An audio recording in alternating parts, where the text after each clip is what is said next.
Live. क्या हम live पहुंच चुके हैं दोस्तों? जरा बताएं।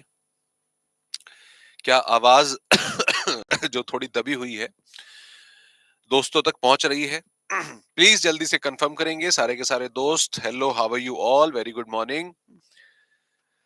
हेलो भावेश, भावेश आ गए हैं। काजल का ऊपर मैसेज था जो शायद रोका हुआ है। मूवी जोन, अरे बाप रे, इतना जबरदस्त नाम, ये किसका रखा हुआ है? क्या हाल है सभी दोस्तों के? How are you all? जल्दी से कंफर्म करें। इतने बाक वीडियो वॉइस आप प्रॉपरली आ रही है। Very good morning Mayuri.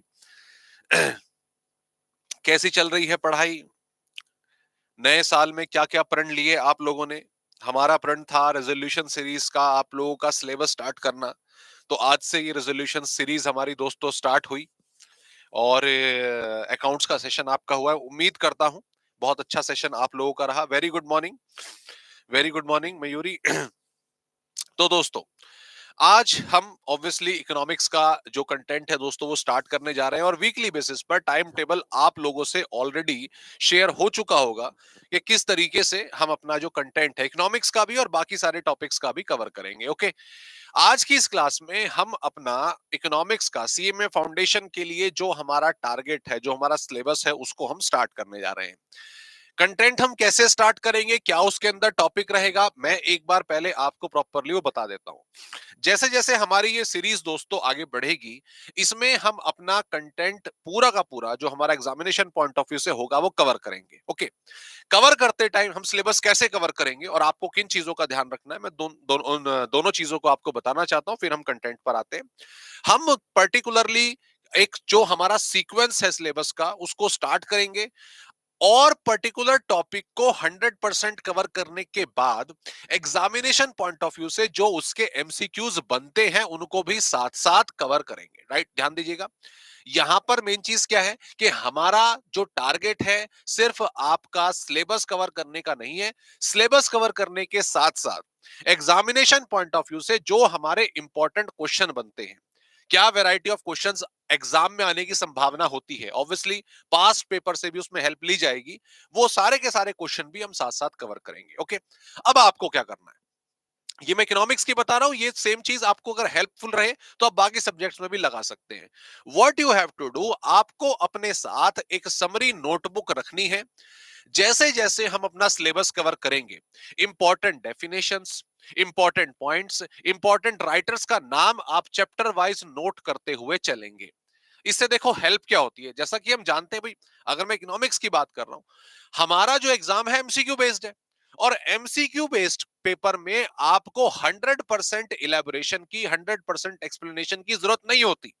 आपको क्या चीज मालूम होनी चाहिए? आपको मालूम होना चाहिए कंसेप्ट, आपको मालूम होना चाहिए कंटेंट का लॉजिक। अगर ये चीज आपको मालूम है तो आप किसी भी तरह का एमसीक्यू एग्जाम में कवर कर सकते हो।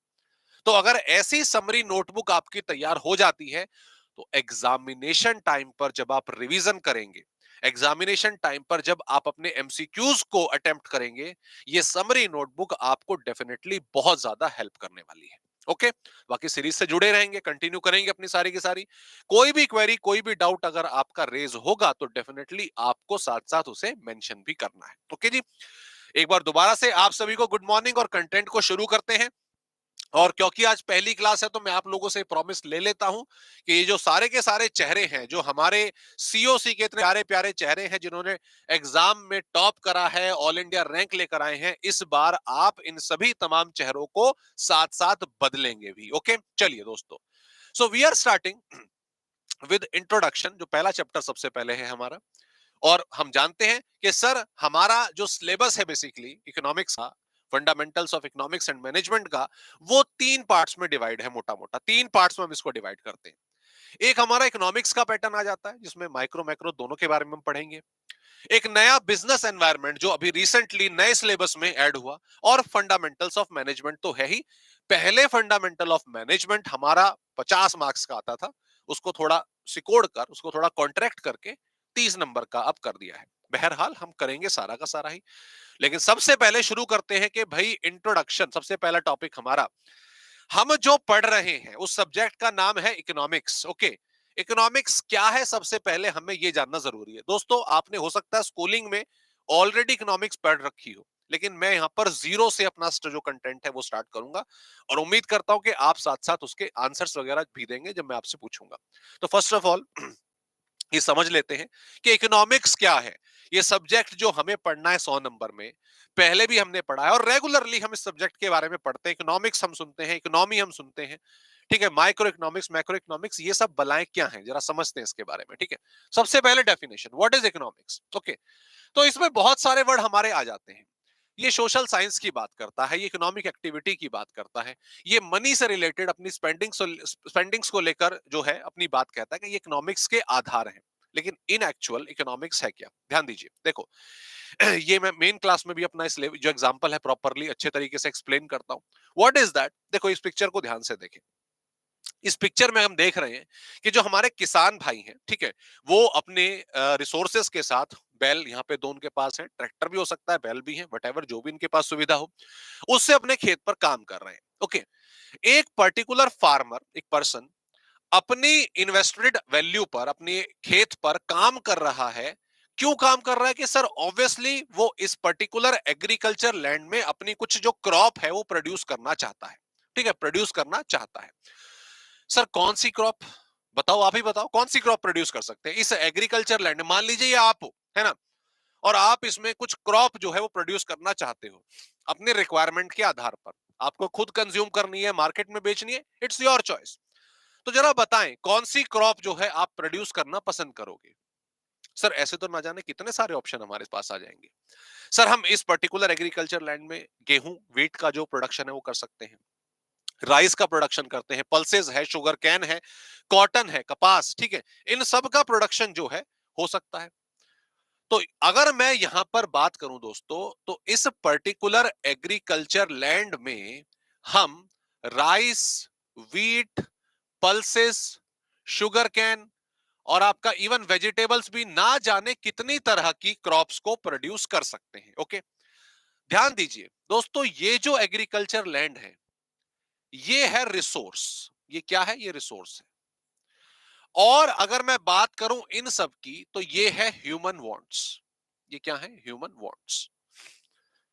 और हमारे सामने इस पर्टिकुलर एग्जांपल से स्ट्रेट फॉरवर्ड एक चीज बिल्कुल क्लियर है कि सर रिसोर्सेज जो हैं वो कम हैं और ह्यूमन वांट्स क्या है, ज्यादा है। ये साफ साफ पता चल रहा है यहां पर देखने में। क्या पता चल रहा है कि सर जो रिसोर्सेज है भाई, इस किसान भाई के पास ये एक खेत है, लेकिन इसमें जो वो प्रोडक्शन करना चाहता है, उसमें जो प्रोड्यूस करना चाहता है, और ना जाने कितने सारे ऑप्शन है सर। इसमें राइस प्रोड्यूस कर सकता है, व्हीट भी, पल्सेस भी।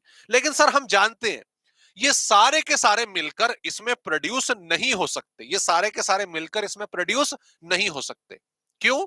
क्योंकि वांट्स बहुत ज्यादा हैं और रिसोर्सेज क्या है, बहुत कम है। दोस्तों इस सिचुएशन को हम नाम देते हैं स्केर्सिटी। स्केर्सिटी, स्केर्सिटी को अगर हिंदी में कहें तो दुर्लभता, कमी। कमी किस चीज की, रिसोर्सेज की। क्यों कमी है? क्योंकि वो सारे के सारी वांट्स का प्रोडक्शन नहीं कर सकते, सारे के सारी चीजों को प्रोड्यूस नहीं कर सकते, राइट, ओके। अब ध्यान दीजिएगा स्केर्सिटी हमें पता चल गया। स्केर्सिटी क्या है सर, रिसोर्सेज कम है, वांट्स क्या है, ज्यादा है। अब इस स्केर्सिटी की वजह से हमारे जो किसान भाई हैं वो परेशान हो गए। क्यों परेशान हो गए किसान भाई हमारे, क्यों परेशान हो गए कि यार मैं प्रोड्यूस तो इतना कुछ करना चाहता था, लेकिन मेरे पास खेत की कमी है, मेरे पास रिसोर्सेज की कमी है, मैं ये सब कुछ प्रोड्यूस नहीं कर सकता। अरे भाई सब कुछ प्रोड्यूस नहीं कर सकते कोई बात नहीं, लेकिन कुछ तो प्रोड्यूस करोगे ना, कुछ तो आप प्रोड्यूस करोगे, व्हीट, राइस वगैरह के। हाँ सर कुछ तो हम प्रोड्यूस कर सकते हैं। तो कुछ में कौन सी क्रॉप आप प्रोड्यूस करोगे? व्हीट करोगे, राइस करोगे, शुगर कैन करोगे, वेजिटेबल करोगे, पल्सेस करोगे, कौन सी क्रॉप प्रोड्यूस करोगे? एक क्वेश्चन सामने आ जाता है। और ये जो क्वेश्चन इस किसान भाई के सामने आया है, इसको बोला जाता है इकोनॉमिक प्रॉब्लम। क्या? Economic problem. क्या नाम देंगे हम इसको? इकोनॉमिक प्रॉब्लम का नाम देंगे। ये समस्या है किसान के सामने कि यार मैं शुगर कैन जो है प्रोड्यूस करना चाहता हूं, ये उसके मन में आया। फिर उसने एनालाइज करा कि यार इस बार बहुत सारे किसानों ने शुगर कैन प्रोड्यूस करा है, मार्केट में इसको बेचने जाएंगे, पता नहीं दाम अच्छा मिलेगा नहीं मिलेगा, बड़ी समस्या है, दिक्कत है, चलो राइस प्रोड्यूस करते हैं। ठीक है राइस प्रोड्यूस कर लो। अरे पिछले साल भी राइस प्रोड्यूस हुआ था, पिछले साल बहुत सारा राइस प्रोड्यूस हो गया था, मार्केट में राइस अभी भी एग्जिस्ट कर रहा है, पता नहीं इस बार अच्छा दाम मिले ना मिले। ये बहुत सारे क्वेश्चंस, ये बहुत सारे क्वेश्चंस जो इस किसान भाई के सामने आ रहे हैं, उसे कहा जाएगा इकोनॉमिक प्रॉब्लम। बराबर हम इकोनॉमिक प्रॉब्लम तक आ गए। अब प्रॉब्लम है तो डेफिनेटली उसका सॉल्यूशन तो चाहिए ना। अगर प्रॉब्लम है तो वी नीड सॉल्यूशन, कि भैया इस मुद्दे को सॉल्व करो। हम ये पता नहीं लगा पा रहे कि हमें कौन सी क्रॉप प्रोड्यूस करनी है, तो ये तो गंभीर समस्या है। ओके, तो फिर किसान जो है, जैसे मैं अभी हम एग्जांपल ले रहे थे, एनालाइज करता है कि शुगर कैन इसने कैंसिल कर दिया, क्यों? अरे इस बार सप्लाई ज्यादा होने के चांसेस हैं। राइस मना कर दिया, क्यों? पिछले साल बहुत हुआ था, घर में भी है और बाजार में भी है, दाम इस बार शायद अच्छा ना मिले। वीट, हाँ वीट चलो प्रोड्यूस कर सकते हैं, वीट प्रोड्यूस कर सकते हैं, इस बार लग रहा है कि शायद मार्केट में अच्छा दाम मिले। सारे में वीट कर दे? नहीं, एक काम करते हैं, थोड़े से एरिया में पल्सेस को भी प्रोड्यूस कर लेते हैं, अपने गुजारे लायक हम प्रोडक्शन कर लेंगे। ओके, तो ये जो दोस्तों एनालिसिस एक पर्टिकुलर किसान भाई हमारे सामने कर रहा है कि मैं शुगर कैन सेलेक्ट करूं या राइस करूं, क्यों करूं, रीजन क्या उसका, that is known as by economics. इस चीज को हम इकोनॉमिक्स का नाम देते हैं। ये जो थिंकिंग है, इसको इकोनॉमिक्स का नाम दिया जाता है। आपको इकोनॉमिक्स का मीनिंग नहीं पता, फिर भी आप अपनी लाइफ में इकोनॉमिक्स को अप्लाई करते हो। सबसे सिंपल सा एग्जांपल आपको देता हूं। आप पढ़ाई करते हैं, आपके एग्जाम आने वाले हैं। भाई जून में हमारा सीएमए फाउंडेशन का एग्जाम है, तो हमें अकाउंट्स पर पकड़ बनानी है, हमें इकोनॉमिक्स पर पकड़ बनानी है, हमें लॉ पर पकड़ बनानी है, और हमें मैथ्स पर पकड़ बनानी है। ओके, चार सब्जेक्ट हमारे पास हैं, सारे मार्क्स 100 मार्क्स के हैं। ओके, अब हर एक की अपनी एक्सपर्टीज होती है। आप में से कुछ अकाउंट्स में अच्छे होंगे, कुछ मैथ्स में अच्छे होंगे, कोई इकोनॉमिक्स में अच्छे होंगे, कोई लॉ में अच्छे होंगे, है ना? अपने हिसाब से आप प्लानिंग करते हो कि नहीं करते हो, कि यार चलो मुझे अकाउंट्स को कम से कम 20 दिन देने हैं, मैं अभी रैंडमली लिख रहा हूं, 20 दिन देने हैं, इसमें मुझे रिस्पेक्टिवली इतनी थ्योरी इतने प्रैक्टिकल के क्वेश्चंस करने हैं, मुझे रिस्पेक्टिवली ये वाली बुक्स जो है वहां से कंटेंट खत्म करना है। इकोनॉमिक्स में मैं स्ट्रांग हूं, मुझे लगता है मैं 12 दिन में रिवीजन कर लूंगा या कर लूंगी, मुझे बुक्स कौन सी पढ़नी है, कहां से मुझे एमसीक्यूज करने हैं, ये प्लानिंग करोगे या नहीं करोगे? लॉ में मुझे कितने दिन देने हैं, कहां से मुझे सेक्शंस याद करने हैं, क्या मैं शॉर्टकट बनाऊंगा या बनाऊंगी, ये सब करते हो कि नहीं करते हो?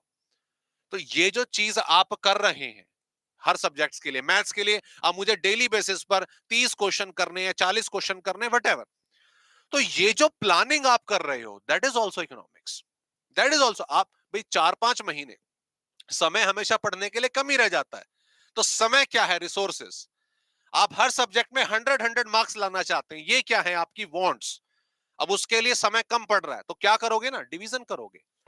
जो डिवीजन है काम का वो करोगे, इसको सब्जेक्ट को इतना, इस सब्जेक्ट को इतना। तो that division, that particular division is known as what? Economics. इसे इकोनॉमिक्स का नाम देते हैं। ऐसे ही एक और चीज अगर मैं देखूं, आज आपका बर्थडे है, ठीक है, आपका हैप्पी बर्थडे है आज। आप सुबह उठे, पेरेंट्स ने आपको हैप्पी बर्थडे बोला, आपको विश करा। ओके, आपको विश करा तो सीधी सी बात है, और आपको साथ में 1000 रुपए तोहफे के नाम पे दे दिए, ये लीजिए, जाइए मौज करिए, पार्टी। लक्ष्मी सुबह सुबह मिल गई। अब जब 1000 रुपए हमारे पास आए, तो हमारा दिमाग घूमा कि भाई इस 1000 रुपए को कैसे खर्च करें। एक काम करते हैं, अपने दोस्तों को पार्टी दे देते हैं, हम भी उनसे पार्टी लेते हैं, हमें भी उनको देनी चाहिए, पार्टी दे देते हैं। दूसरा के नहीं यार, मैं अपने लिए ना पर्टिकुलर कोई शॉपिंग करके आता हूं, आती हूं, वटेवर जो भी है, शॉपिंग करके, ठीक है, कि भाई अपने लिए कुछ कपड़े वगैरह खरीदेंगे। या फिर आपने बोला नहीं यार, इसमें से ना मैं अभी एग्जाम आने वाले हैं, बुक्स खरीद लेते हैं 1000 रुपए की, प्रैक्टिस बुक, एमसीक्यूज वगैरह, ठीक है, पता नहीं ये ऑप्शन तुम सेलेक्ट करोगे भी नहीं करोगे, बट हाँ रख लिया हमने। या फिर आपने बोला कि नहीं चलो एक काम करते हैं, भी छोड़ो दोस्त वोस्त पार्टी, शॉपिंग वगैरह, कपड़े उपड़े सब है हमारे पास, कि चलो इस मनी को थोड़ा सेव कर लेते हैं, है ना, इस मनी को थोड़ा सेव कर लेते हैं, बचा के रखते हैं। अब नतीजा यह निकल कर आया कि सर 1000 रुपए, ये बेचारे छोटे से 1000 रुपए, अब तो एक नोट भी नहीं आता, दो नोट लगाने पड़ेंगे, ठीक है, कम से कम। रिसोर्सेज की अगर मैं बात करूं, ठीक है, ये रिसोर्स है हमारा। अब ये 1000 रुपए में ये चारों की चारों जो वांट्स हैं वो पूरी नहीं हो सकती। मैं 1000 रुपए पार्टी भी कर लूं, शॉपिंग भी कर लूं, है, बुक्स भी खरीद के ले आऊं, सेविंग भी कर लूं, अरे ऐसे कैसे पॉसिबल हो जाएगा? कुछ लॉजिक है बात का कि नहीं है? तो आप क्या करोगे? इन अब ये हो क्या गया, ये इकोनॉमिक प्रॉब्लम हो गई। ये क्या हो गई, ये इकोनॉमिक प्रॉब्लम हो गया। अरे यार चारों नहीं हो सकते, क्या करा जाए, क्या करा जाए, क्या करा जाए। तो फिर आप एनालिसिस करते हो, ठीक है। यहाँ पे बच्चा कह भी रहा है कि सर जो थर्ड ऑप्शन है ना थोड़ा अनरियल लग रहा है। मैंने बोल दिया था ये बुक्स के पैसे तो तुम बाद में मांग लोगे बहाने से, है ना। आप ऐसे बड़ा अजीब सा लगता है ना कि बर्थडे के पैसे से बुक्स खरीद ली, पार्टी के लिए बाद में मांग रहे हो, ऑब्वियसली, ठीक है, मुझे पता है। लेकिन हाँ एनालिसिस तो आप करोगे। जैसे आपने इन्हीं बच्चे की बात मान लेते हैं कि सर ये वाला ऑप्शन तो हम नहीं मानेंगे। बचे तीन ऑप्शन, ठीक है, पार्टी, शॉपिंग, सेविंग। सेविंग को भी आपने हटा दिया कि अभी इतना जल्दी पैसा बचा के क्या करेंगे, इतनी जल्दी कंजूस होने का कोई फायदा नहीं है। बचा पार्टी या शॉपिंग, इन दोनों में से कौन सा सेलेक्ट करें। तो कोई पार्टी करेगा, कोई शॉपिंग करेगा। तो कुल मिलाकर आपने कुछ एनालिसिस तो किया ना, कुछ झगड़ा तो किया ना, कुछ सोचा, दिमाग चलाया ना। ये दिमाग चलाना ही इकोनॉमिक्स है, इसे हम इकोनॉमिक्स कहते हैं। तो अगर मैं एक बड़ी सिंपल सी और स्ट्रेट फॉरवर्ड डेफिनेशन की बात करूं कि what is economics, what is economics, so economics is about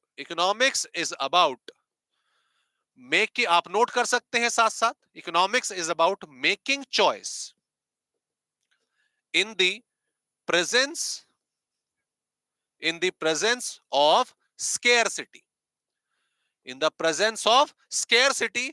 बिल्कुल simple and straight forward definition दोस्तों, is about making choice. Economics हमें किस तरीके से सिलेक्शन करना है, हमें अपनी प्रॉब्लम्स को, जो प्रॉब्लम अराइज हुई थी ना, इकोनॉमिक प्रॉब्लम, सिलेक्शन की प्रॉब्लम, ठीक है, उसे कैसे सॉल्व करना है, इकोनॉमिक्स हमें ये सिखाती है। और ये सब क्यों हुआ, ये स्कैर्सिटी की वजह से हुआ। स्कैर्सिटी थी, रिसोर्सेज कम थे, इकोनॉमिक प्रॉब्लम आ गई। इकोनॉमिक प्रॉब्लम कैसे सॉल्व होगी, तो इकोनॉमिक्स क्या कहती है, मैं सॉल्व करूं। इकोनॉमिक्स जो है, मैं इकोनॉमिक प्रॉब्लम जो है मैं सॉल्व करूंगी। So that's the concept of economics. और ये चीज दोस्तों हर जगह अप्लाई होगी, चाहे वो आपकी एक पढ़ाई की बात मैं करूं, आपकी बर्थडे पार्टी की बात करूं, एक छोटी सी चाय की दुकान की बात करूं, या एक बहुत बड़ी इंडस्ट्री की बात करूं, इंडस्ट्रियल कंपनी की बात करूं, हर जगह इकोनॉमिक्स अप्लाई होती ही होती है। क्योंकि रिसोर्सेज कहीं ना कहीं हमारे पास लिमिटेड होते हैं और उनका बेस्ट पॉसिबल, सबसे बढ़िया इस्तेमाल जो है हमें करना होता है। ओके दोस्तों, so that's the definition for economics, और आई थिंक ये आपको क्लियर हुई। उसके बाद दो मसले अक्सर इकोनॉमिक्स में आगे बढ़ने से पहले हमें मालूम होने चाहिए। ओके, पहला है हमारा माइक्रो इकोनॉमिक्स, दूसरा है हमारा मैक्रो इकोनॉमिक्स, ठीक है।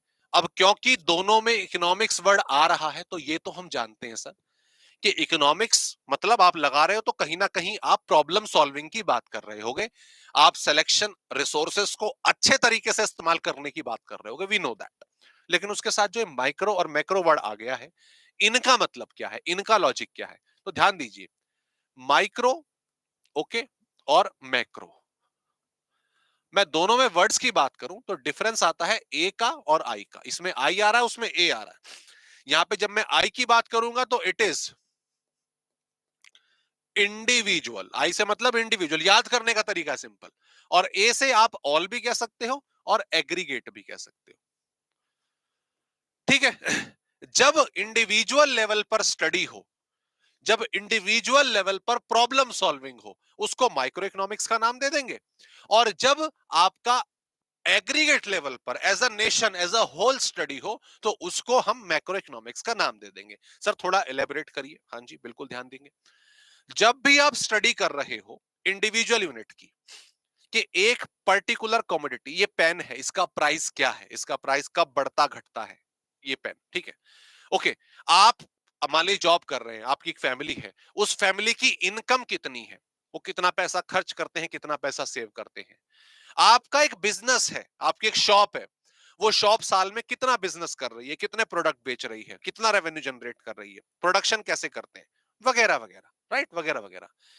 ये जो तमाम चीजें हैं, ये जो तमाम चीजें हैं, ये सब आप स्टडी कर रहे हो on the basis of individual unit. भाई एक आपका एक कमोडिटी का प्राइस हो गया, ठीक है, एक फैमिली की इनकम हो गई, एक बिजनेस का प्रोडक्शन हो गया, है ना, सिंगल यूनिट की आप स्टडी कर रहे हो। That is micro study, that is what micro study, that is what micro economics.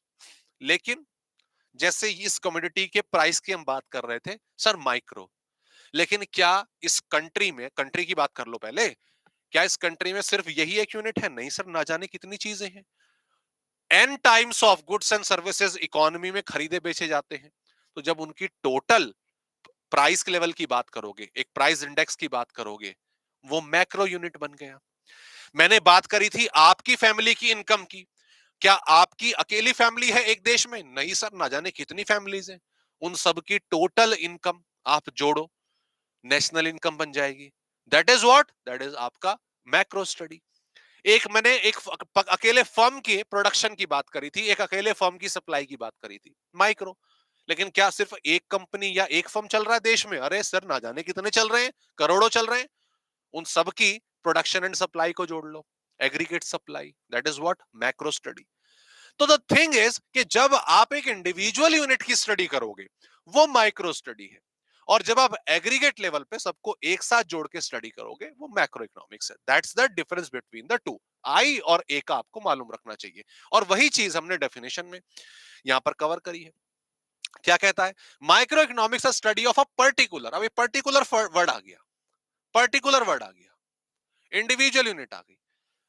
आप इंडिविजुअल यूनिट को पकड़ रहे हो तो साफ साफ पता चल रहा है कि ये माइक्रो की बात आप कर रहे हैं। जबकि दूसरी तरफ अगर हम देखें, मैक्रो की बात करें, तो ये देखिए एग्रीगेट वर्ड आ गया, एग्रीगेट वर्ड आ गया।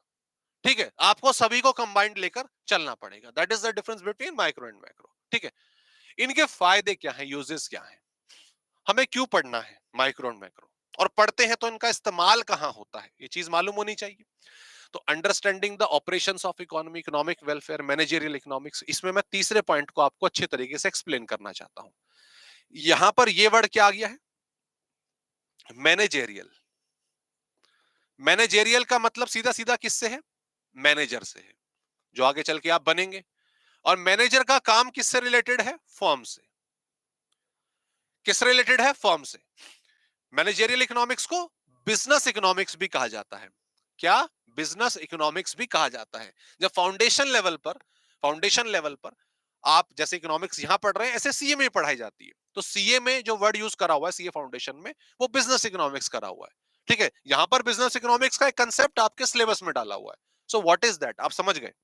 Managerial, manager, firm. जब आप एक पर्टिकुलर फर्म के मैनेजर बनेंगे, व्हाट इज योर रिस्पॉन्सिबिलिटी? मान लीजिए आप फाइनेंस मैनेजर बन गए, आप सीएमए क्वालिफाई आपने कर लिया, और सीधी सी बात है, आप सीएमए बन गए, एक कंपनी में आप मैनेजर की पोस्ट पर अपॉइंट हो जाते हो, you are the finance manager. What is your responsibility? What is your first responsibility? Sir, मेरी फर्स्ट रिस्पॉन्सिबिलिटी यही होगी कि मैं उस पर्टिकुलर कंपनी जहां पर मैं मैनेजर अपॉइंट हुआ हूं, उसके रिसोर्सेस को इफेक्टिव वे में एलोकेट करूं, इफेक्टिव वे में उनका हिसाब किताब तैयार हो, यही काम होगा ना। So your focus is your own firm, your focus is your own firm, कि भैया पहले हम अपने फाइनेंस की बात करेंगे। बिल्कुल, फाइनेंस कंट्रोल, किसका फाइनेंस कंट्रोल? अपने फर्म का। तो इसका मतलब you are controlling what, the individual unit, you are controlling the individual unit. That is what आपका माइक्रो इकोनॉमिक्स। हाँ, मैक्रो क्यों पढ़ते हैं? मैक्रो क्यों पढ़ते हैं? मैक्रो तो ऑब्वियसली हमें पूरी की पूरी इकोनॉमिक्स की बात करना, फॉर्मुलेटिंग पॉलिसीज की बात करना। यहां पे समहाउ मैं आपको गवर्नमेंट का एग्जांपल दे सकता हूं। एक बड़ा सिंपल सा गवर्नमेंट का एग्जांपल आप ले सकते हैं। गवर्नमेंट बजट बनाती है। बजट तो आपको मालूम ही है, वर्ड सुना होगा, बस अगले महीने आने वाला है ना? बजट क्या होता है? Budget is a macro economic tool. Budget is what, a macro economic tool. सरकार सरकार जब बजट बनाती है, समझिएगा बात को, सरकार जब बजट बनाती है, सरकार ने बोला कि इस बार हम मान लीजिए 10,000 किलोमीटर सड़क बनाएंगे। तो गवर्नमेंट ये कहती है कि 10,000 किलोमीटर जो सड़क है, ये इन लोगों के लिए बनेगी, इन लोगों के लिए नहीं है। इस एरिया में नहीं बनेगी बिल्कुल भी, इस एरिया में ज्यादा बनेगी, ऐसे होता है? नहीं।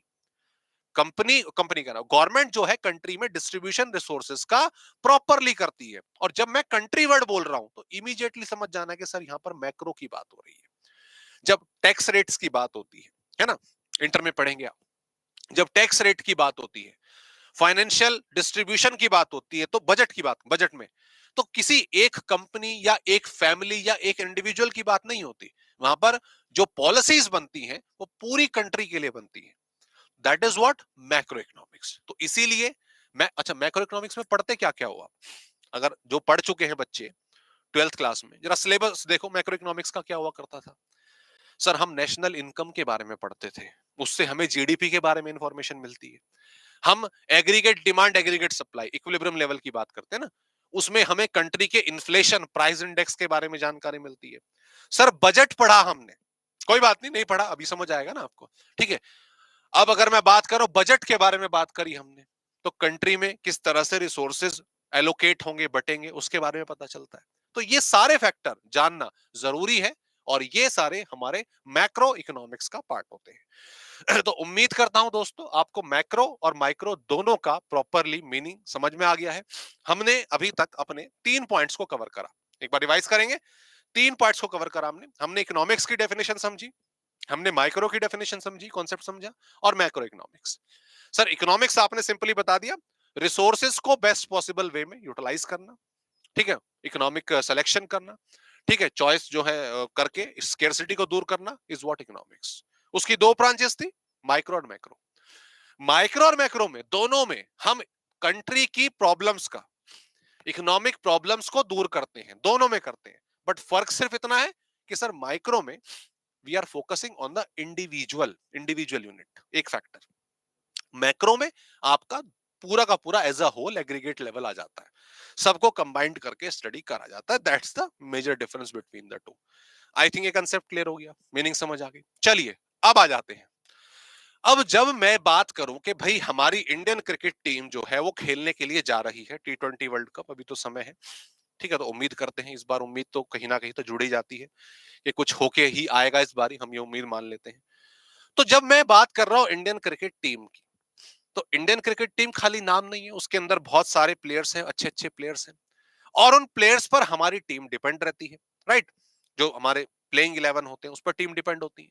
उसमें से कोई विराट कोहली है, कोई रोहित शर्मा है, कोई हार्दिक पांड्या है या नहीं है उसका तो पता नहीं रहता, ठीक है, केएल राहुल है, इतने सारे प्लेयर्स हैं, है ना। ठीक उसी तरीके से इकोनॉमिक्स के भी अपने प्लेयर्स हैं जिन पर इकोनॉमिक्स टिकी हुई है। कहने का मतलब जिनकी स्टडी इकोनॉमिक्स में करना काइंड ऑफ कंपलसरी होता है कि भाई इनको हम करेंगे ही करेंगे, ये चीज तो आपकी एग्जिस्ट होगी ही होगी, इनको तो समझना ही समझना पड़ेगा भैया मसला क्या है। ऐसे कुछ नाम है, कौन कौन से। इकोनॉमिक्स पढ़ रहे हो तो प्रोडक्शन तो पढ़ना ही पड़ेगा, इकोनॉमिक्स पढ़ रहे हो तो एक्सचेंज के बारे में समझना ही पड़ेगा, इकोनॉमिक्स पढ़ रहे हो तो डिस्ट्रीब्यूशन और कंजम्पशन के बिना तो बात ही नहीं बनेगी। तो ये वो मेजर वर्ड है, ठीक है, ये वो मेजर वर्ड्स हैं जो हमारे बेसिकली इकोनॉमिक्स में अपना बहुत ज्यादा इंपॉर्टेंट रोल प्ले करते हैं। और मैं आपको बता दूं, ये जो प्रोडक्शन है ये तो एक प्रॉपर चैप्टर है जो हम डिटेल में आके माफ कीजिएगा पढ़ने वाले हैं, ठीक है, बाकी तो सब सारे के सारे नॉर्मल है। ठीक है जी, आगे ध्यान देंगे फटाफट से। प्रोडक्शन की वन बाय वन जरा समझते हैं। ये सारे के सारे इकोनॉमिक्स के आधार हैं जिस पर इकोनॉमिक्स टिकी रहती है क्या। सबसे पहले दोस्तों हमारे सामने आ रहा है प्रोडक्शन। तो प्रोडक्शन जैसे मैंने बोला इन डिटेल डेप्थ में पूरा का पूरा चैप्टर कवर होगा आगे, पूरा का पूरा।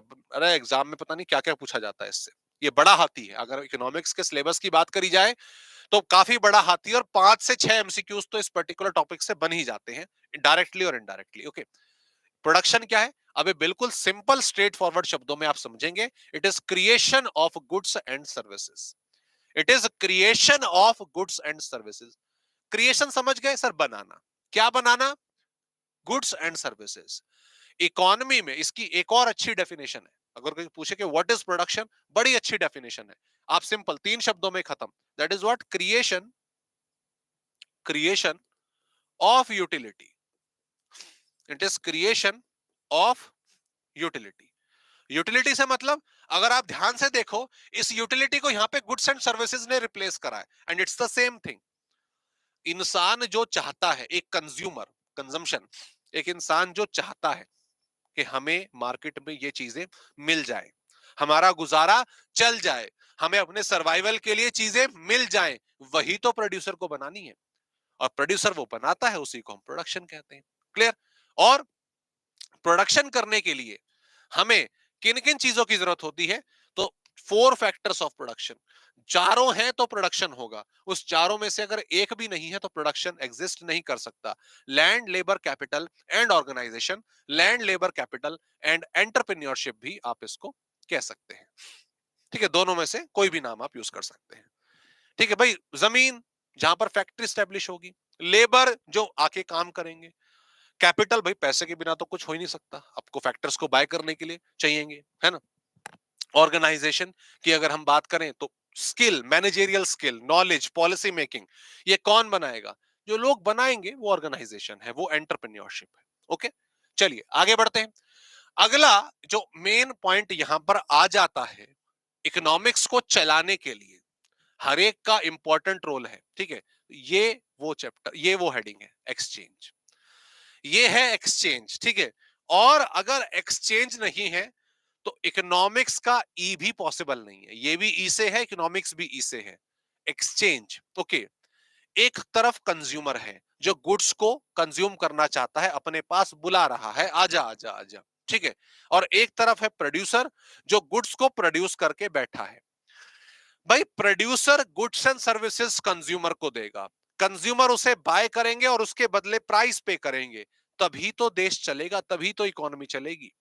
और ये जो प्रोसेस है इसी को क्या कहा जाता है? एक्सचेंज कहा जाता है। अगर इस एक्सचेंज ही ना हो, ठीक है, कंज्यूमर कहे कि ला भाई गुड्स एंड सर्विसेज दे दे पर हम पैसे नहीं दे पाएंगे, प्रोड्यूसर कहेगा पागल है क्या, दिमाग तेरा ठिकाने है कि नहीं, मैंने गुड्स क्यों बनाए अपने मुनाफे के लिए, तुम वही देने के लिए मना कर रहा है ना। अगर एक्सचेंज ही नहीं होगा तो सीधी सी बात है देश आगे बढ़ेगा ही नहीं।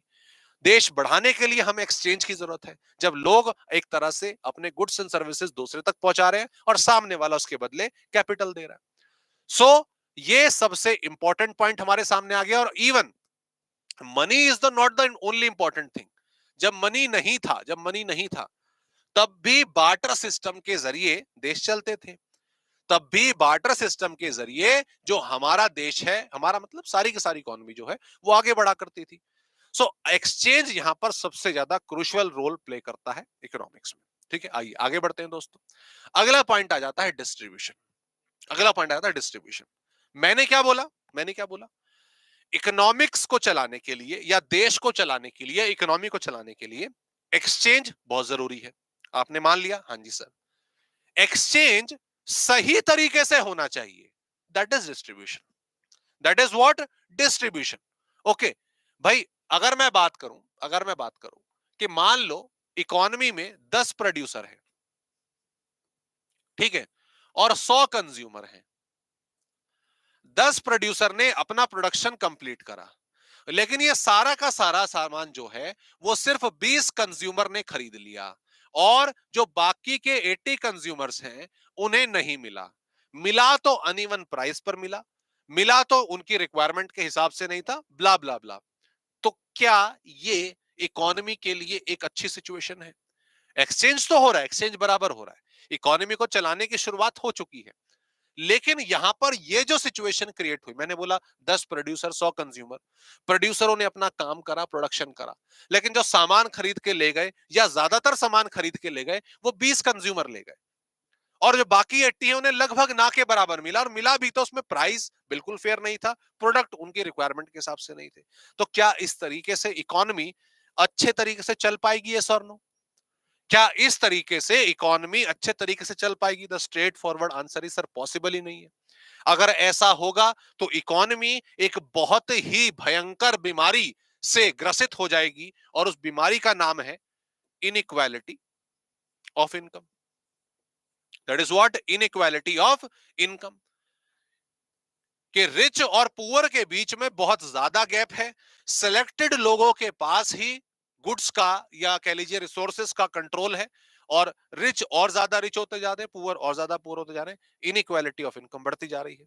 तो ये बिल्कुल सिचुएशन जो मोस्टली अगर देखा जाए तो राइट नाउ जो अफ्रीकन नेशंस हैं वो इस समस्या से बहुत ज्यादा ग्रसित हैं, बहुत ज्यादा परेशान हैं। अमीर है तो बहुत ही अमीर है, गरीब है तो हम देख भी नहीं सकते, ये वाली हालत है। बेसिक फैसिलिटीज की उनके पास मारा मारी है ना। तो यहां पर इकोनॉमिक्स ये कहती है कि एक्सचेंज आप करवा रहे हो, बिल्कुल बढ़िया, एक्सचेंज होना जरूरी है, एक्सचेंज होना जरूरी है, ठीक है। लेकिन वो डिस्ट्रीब्यूशन, वो किस तरीके, रिसोर्सेस का, मनी का, आपके प्रोड्यूस्ड गुड्स का डिस्ट्रीब्यूशन किस तरीके से हो रहा है, सही तरीके से हो रहा है कि नहीं हो रहा, उस पर नजर बना के रखना बहुत ज्यादा जरूरी है।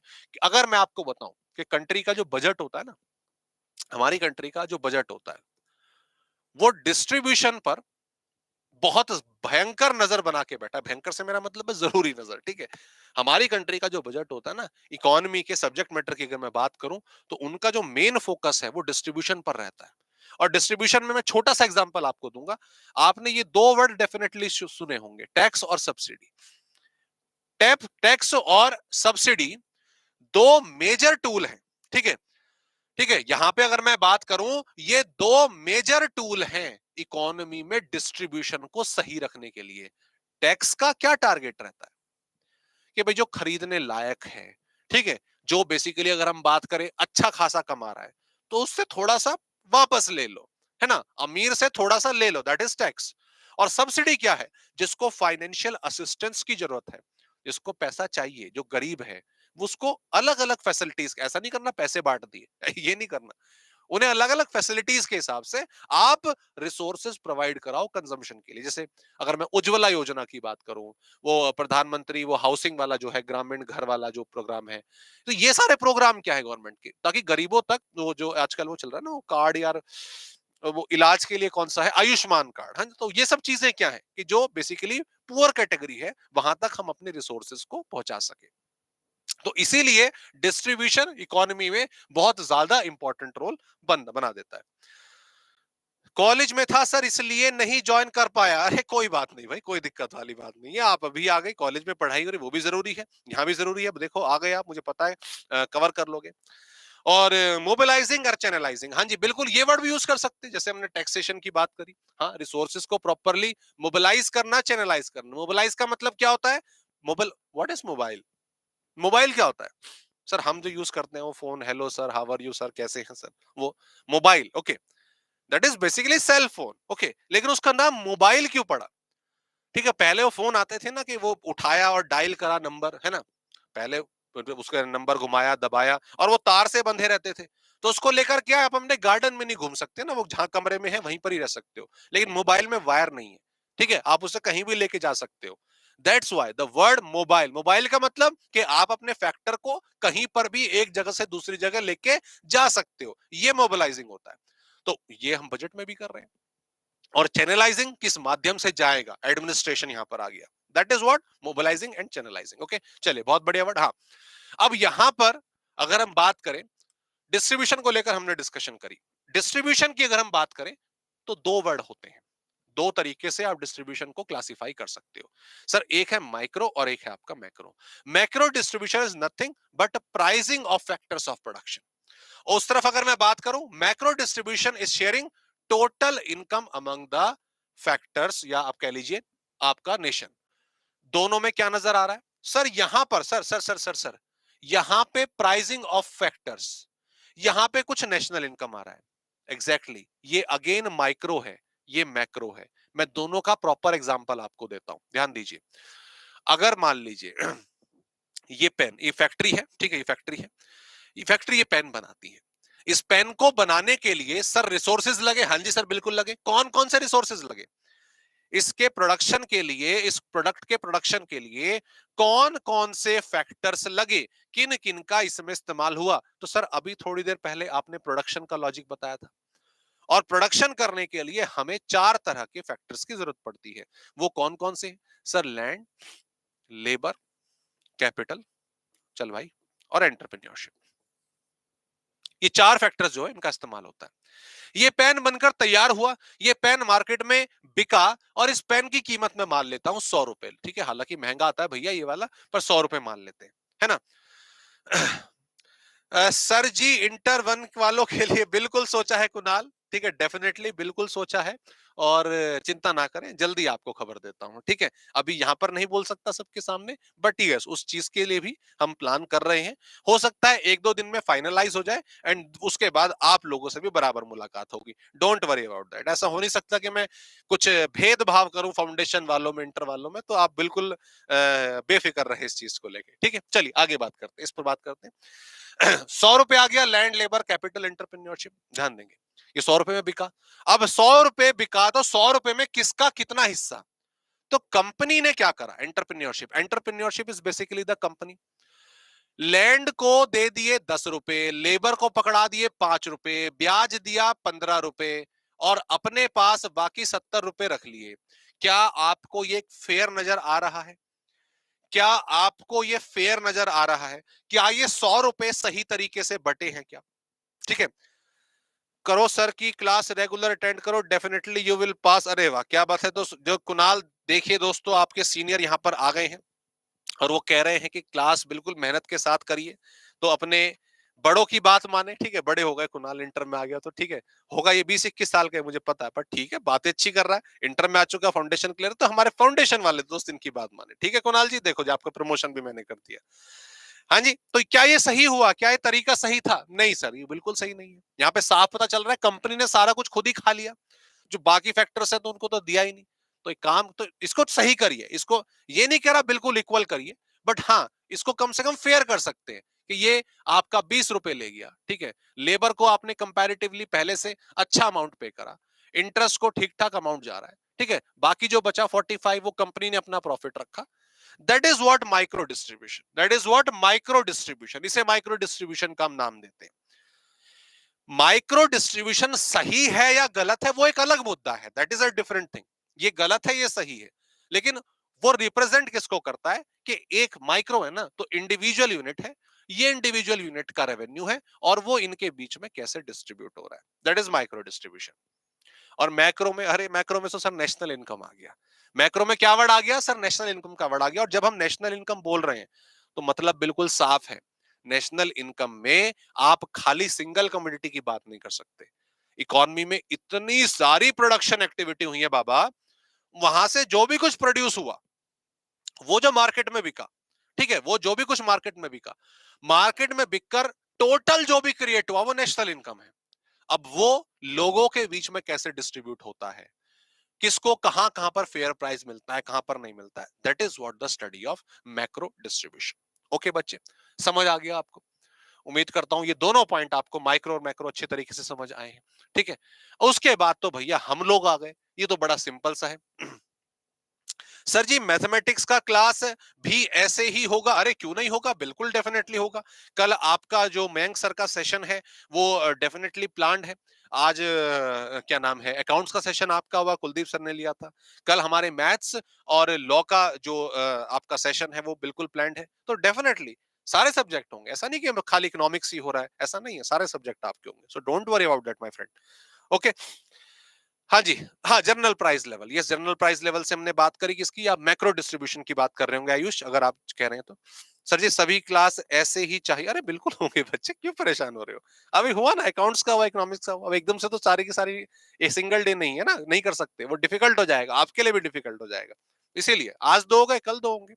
चलिए आगे बढ़ रहे हैं, कंजम्पशन की बात करते हैं। तो कंजम्पशन क्या है? सर ये तो बच्चों का खेल है, बचपन से करते आए हैं, जिस दिन से पैदा हुए उस दिन से करते आए हैं कि भाई जो भी गुड्स एंड सर्विसेज प्रोड्यूस हुए हैं, ठीक है, प्रोड्यूस हुए हैं, और हमने अपनी रिक्वायरमेंट के हिसाब से बाजार गए, खरीदा, हमने खरीदा है, हमारे बिहाफ से किसी और ने खरीदा, और सीधी सी बात है उसके बाद हमने उसको खा लिया, that is what consumption activity. और नेचुरली अगर देखा जाए, अगर जड़ की बात करें, बाकी तो वर्ड्स बाद में निकलते हैं, प्रोडक्शन और कंजम्पशन दोनों एक इकोनॉमिक सिस्टम की जड़ है। ये दोनों है तब बाकी चीजें आएंगी, एक्सचेंज हो गया, डिस्ट्रीब्यूशन हो गया, सेविंग हो गई, इन्वेस्टमेंट हो गई, ये सारे वर्ड बाद में निकल कर आएंगे। लेकिन जो शुरुआत हुई है वो प्रोडक्शन और कंजम्पशन वर्ड से ही दोस्तों होती है। Is everything clear? क्या यहां तक दोस्तों आपको कंसेप्ट पूरे अच्छे तरीके से क्लियर है? यस और नो? ठीक है, उम्मीद करता हूं आपको ये सारे के सारे पॉइंट्स जो अभी तक हमने डिस्कस करे वो अच्छे तरीके से समझ आ गए। ठीक है, क्लियर? अब आगे बढ़ते हैं। ठीक है, अगर हम अपने पॉइंट्स की बात करें, ठीक है, तो उस सिचुएशन में एक इंपॉर्टेंट चीज जो हमारी बेसिकली आ जाती है, एक इंपॉर्टेंट चीज जो हमारे सामने आ जाती है, वो ये है कि एमसीक्यू बेस्ड कंटेंट में आपको आपको सबसे ज्यादा राइटर की डेफिनेशन, या किस राइटर ने कौन सी डेफिनेशन दी, ठीक है, ये चीज अक्सर आपसे पूछ ली जाती है, ये चीज अक्सर आपसे पूछी जा सकती है। अगर आप पेपर उठा के देखो, ठीक है, तो प्रैक्टिस सेट्स वगैरह आप देखो अपने कोई भी, तो उसमें आप ये चीज नोटिस करोगे कि राइटर के नाम पे, ठीक है, या फिर आपका क्या नाम है, एक डेफिनेशन के नाम पे आपसे क्वेश्चन पूछा जा सकता है। और हाँ, अगर मैं टेस्ट पेपर तैयार करूं तो आपके मान लीजिए 100 क्वेश्चन है, हालांकि 50 है, 50 मान लेते चलो, उसमें से एक दो क्वेश्चन तो मैं ऐसा डालूंगा ही दूसरी चीज दोस्तों जो समझने वाली है वो ये कि जो इकोनॉमिक्स है वो क्या है सर, थ्योरी सब्जेक्ट है। क्या इकोनॉमिक साइंस है सर? 100% तो नहीं है। साइंस की चीजें एक्यूरेट रहती हैं, फिक्स्ड रहती हैं, लेकिन इकोनॉमिक्स जो है ना वो एक थ्योरी है और वो डील करता है एक सिस्टम के साथ। और सिस्टम समय रहते बार बार, स्पेशली 100 साल में तो गुलाटी मारता ही मारता है। वो चीज इकोनॉमिक्स के साथ भी हुई है। इकोनॉमिक्स को पहले हम क्या समझते थे, उसके बाद क्या समझते थे, आज क्या समझते हैं, तो समय रहते रहते इकोनॉमिक्स का कंसेप्ट, इकोनॉमिक्स की डेफिनेशन, इकोनॉमिक्स के लॉजिक चेंज हुए हैं। मैं ये नहीं कह रहा कि पहले गलत था और अब सही है, नहीं, सही सब थे अपनी जगह। लेकिन जैसे जैसे एक इकोनॉमिक सिस्टम बदलता है उस तरीके से आपके जो नजरिया है डेफिनेशन का वो भी बदलता है। कैसे, ध्यान देंगे। सबसे पहले इनिशियली जब इकोनॉमिक्स को डेप्थ में समझा गया इस नेशन में, तो सबसे पहले डेफिनेशन आई वेल्थ डेफिनेशन, और ये एडम स्मिथ ने अपनी वेल्थ ऑफ नेशन की बुक में दी थी। और यहां पर एडम स्मिथ ने प्रॉपरली अपनी डेफिनेशन में साफ साफ कहा कि जब हम बात कर रहे हैं कंट्री की वेल्थ की, तो हम बात कर रहे हैं कंट्री की इकोनॉमिक्स की। ठीक है, यहां पर मेन वर्ड है, अगर आप देखो नीचे ये वाली डेफिनेशन आ गई। जिम बिजास्ते सेबीसी में थे। ठीक है, और इनकी डेफिनेशन देखिए बिल्कुल सिंपल थी। एडम स्मिथ कह रहे हैं कि साइंस है, ये एक तरह का तरीका है, ये मेथड है जो डील करता है सिर्फ और सिर्फ किसके साथ? वेल्थ के साथ। पैसा, पैसा है, पैसे का हिसाब किताब है, दैट्स इट। ठीक है, सही कह रहे हो, गलत नहीं कह रहे। ज्यादातर लोगों के पास टाइम इतना होता भी नहीं था, हिसाब किताब कर रहे थे, देश ठीक ठाक चल रहा था। तो इकोनॉमिक्स क्या है? वेल्थ है जी, वेल्थ का हिसाब किताब है। लेकिन कुछ समय बाद इकोनॉमिक्स का थोड़ा सा रवैया चेंज हुआ और वेलफेयर की जो डेफिनेशन है एल्फ्रेड मार्शल ने दी। और उन्होंने क्या करा, उन्होंने वेल्थ वाली डेफिनेशन को ही थोड़ा सा, मतलब मतलब ये नहीं कह रहा कि खाली डेफिनेशन बदलती और उनका नाम हो गया, उन्होंने बाकी चीजें भी मतलब काफी अपने व्यूज उसमें दिए। बट द थिंग इज, उन्होंने बोला कि आप बोल रहे हो वेल्थ है, ठीक है, हम एक्सेप्ट करते हैं, लेकिन प्लीज उसके साथ आप वेलफेयर वर्ड भी जोड़ दीजिए। जैसे अभी हमने एग्जांपल लिया था ना कि 10 प्रोड्यूसर थे, 100 कंज्यूमर थे, 20 सामान खरीद के ले गए, तो हिसाब किताब हो गया। 10 ने बनाया, 20 ने खरीदा, हिसाब किताब हो गया, दैट इज वेल्थ। लेकिन हमने ये नहीं सोचा कि उन 80 लोगों के साथ क्या हुआ, क्या उनके साथ सही हुआ है, गलत हुआ, हमने उसके बारे में जानकारी नहीं ली। वो मालूम होना चाहिए ना बाबा, उसके बारे में नॉलेज होनी चाहिए, उनके उनका वे ऑफ लाइफ क्या होगा, उनकी रिक्वायरमेंट क्या होंगी, वो भी हमें समझना चाहिए। दैट्स वाई वेलफेयर को साथ में जोड़ा गया। ठीक है सर, एग्जाम में ऑब्जेक्टिव सब्जेक्टिव दोनों रहता है, इकोनॉमिक्स में बच्चे आपका ऑब्जेक्टिव रहेगा खाली। ठीक है, फॉर नाउ, अभी तक के हिसाब से। ओके, आइए समझिए। तो ठीक है, इन्होंने वेल्थ बोला, इन्होंने वेलफेयर ऐड कर दिया, सब कुछ ठीक ठाक चल रहा था, अच्छे भले लोग थे, एक दूसरे से प्यार मोहब्बत की बातें कर रहे थे, प्यार मोहब्बत से रह रहे थे। ठीक है, लेकिन फिर आता है एक ऐसा साल जो दुनिया पलट के रख देता है और सब कुछ कॉन्सेप्ट बदल के रख देता है। 1925 से लेके 1930-32 का समय, और स्पेशली 1929 का समय, 1929, जिसने वर्ल्ड इकोनॉमिक्स को पूरे तरीके से पलट के रख दिया। ठीक है, और ऑब्वियसली आप समझ गए होंगे जब मैं 1929 की बात कर रहा हूं, मतलब दस्तक इसकी मिलने लग गई थी पहले से ही। ठीक है, बट द थिंग इज 1929 में ग्रेट डिप्रेशन का जो पीरियड था, जिसमें यूरोपियन और अमेरिकन पूरी की पूरी इकोनॉमी अपनी चपेट में आ गई, प्रोडक्शन एक्टिविटीज लगभग ना के बराबर, जीडीपी गिरने लगे, एम्प्लॉयमेंट नहीं थी, लोगों के पास काम नहीं था, खाने को नहीं था, ना जाने क्या क्या नहीं था। तो उस टाइम पर 1929 के बाद इकोनॉमिक्स का जो दायरा था डेफिनेशन का, वो पूरे तरीके से बदल गया। वो कैसे बदला? इससे पहले इस समय से पहले की मैं बात कर रहा हूं। इकोनॉमिक्स की अप्रोच चला करती थी, supply creates its own demand. समझिएगा बात को, supply creates its own demand, ये थ्योरी चला करती थी 1929 से पहले। ओके, अच्छा सर ऐसा है, हाँ, मतलब क्या हुआ? मतलब ये प्रोड्यूसर का ये कि भाई रिसोर्सेज बना, जो है आपके पास इस्तेमाल करो, बनाओ, मार्केट में भेजो, बिक जाएगा, सब बिक जाएगा, जो चाहोगे बिक जाएगा, दाम आपको मिल जाएगा, आपका बढ़िया सिस्टम चलेगा। और हो भी ऐसी रहा था, कोई इसमें गलत नहीं है, जो बनाओ मार्केट भेजो, बिक जाएगा, लोगों को रिक्वायरमेंट जो क्रिएट हो जाएगी। लेकिन ये सिचुएशन पलट गई, 1929 में पलट गई। और अब इस ज्यादा डेप्थ में भी डिस्कस नहीं कर सकते, बट शुरुआत हुई थी गेहूं से, ठीक है, वीट से हुई थी अमेरिकन इकोनॉमी में। बहरहाल, तब प्रोडक्शन कर रहे हैं, मार्केट में जा रहा है, बिक नहीं रहा, बिका नहीं तो आगे क्या प्रोड्यूस करें, आगे प्रोड्यूस नहीं करा तो एम्प्लॉयमेंट गिर गई, अरे एम्प्लॉयमेंट गिर गई तो आगे इनकम गिर गई, और इनकम गिर गई तो वो खरीदेगा कैसे, भैया ये चक्कर चलने लग गया। ये तो बड़ी समस्या आ गई। और तब जाकर जो प्रॉब्लम्स हैं वो समझ में आई कि इकोनॉमिक्स का जो सिस्टम है वो परिवर्तन लेकर आ रहा है, वो चेंज लेकर आ रहा है, कुछ समझना पड़ेगा इसके बारे में। तब आई स्केर्सिटी की डेफिनेशन। स्केर्सिटी में जॉन मिनार्ड केन्स, ठीक है, ने अपनी अप्रोच जो है वो लोगों के सामने रखी कि भैया ऐसे नहीं चलेगा। आप कह रहे थे supply creates its own demand, नहीं, demand creates its own supply. अब इस पर चलना पड़ेगा। बाजार में वाकई में क्या चाहिए उसको बनाओ, फालतू में कुछ भी बना के मार्केट भेज दोगे, नहीं बिका तो आगे सिस्टम खराब हो जाएगा। तो मार्केट को एनालाइज करिए, समझिए कि देश क्या चाहता है, लोग क्या चाहते हैं, उनको बनाइए।